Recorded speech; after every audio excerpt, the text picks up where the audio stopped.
एक बार एक राजा के इकलौते पुत्र को शीतला चेचक निकली। उसी के राज्य में एक काछी पुत्र को भी शीतला निकली हुई थी। काछी परिवार बहुत गरीब था, पर भगवती का उपासक था। वह धार्मिक दृष्टि से जरूरी समझे जाने वाले सभी नियमों को बीमारी के दौरान भी भली भांति निभाता रहा। घर में साफ सफाई का विशेष ख्याल रखा जाता था। नियम से भगवती की पूजा होती थी। नमक खाने दी थी, समय नमक लगता था और न कोई वस्तु भुनी तली जाती थी। गरम वस्तु न वह स्वयं खाताला वाले लड़के को देता था। ऐसा करने से उसका पुत्र शीघ्र ही ठीक हो गया। उधर जब से राजा के लड़के को शीतला का प्रकोप हुआ था, तब से उसने भगवती के मंडप में शतचंडी का पाठ शुरू करवा रखा था। रोज हवन व बलिदान होते थे। राजपुरोहित भी सदा भगवती के पूजन में निमग्न रहते। राजमहल में रोज कड़ाही चढ़ती, विविध प्रकार के गर्म स्वादिष्ट भोजन बनते। सब्जी के साथ कई प्रकार के मांस भी पकते थे। इसका परिणाम यह होता कि उन लजीज भोजनों की गंध से राजकुमार का मन मचल उठता। वह भोजन के लिए जिद करता। एक तो राजपुत्र और दूसरे इकलौता, इस कारण उसकी अनुचित जिद भी पूरी कर दी जाती। इस पर शीतला का कोप घटने के बजाय बढ़ने लगा। शीतला के साथ साथ उसे बड़े बड़े फोड़े भी निकलने लगे, जिनमें खुजली व जलन अधिक होती थी। शीतला की शांति के लिए राजा जितने भी उपाय करता, शीतला का प्रकोप उतना ही बढ़ता जाता।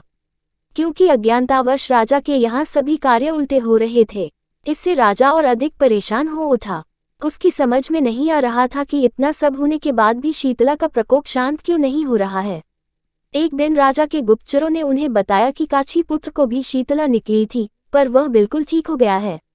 यह जानकर राजा सोच में पड़ गया कि मैं शीतला की इतनी सेवा कर रहा हूँ, पूजा व अनुष्ठान में कोई कमी नहीं, पर मेरा पुत्र अधिक रोगी होता जा रहा है, जबकि काछी पुत्र बिना सेवा पूजा के ही ठीक हो गया।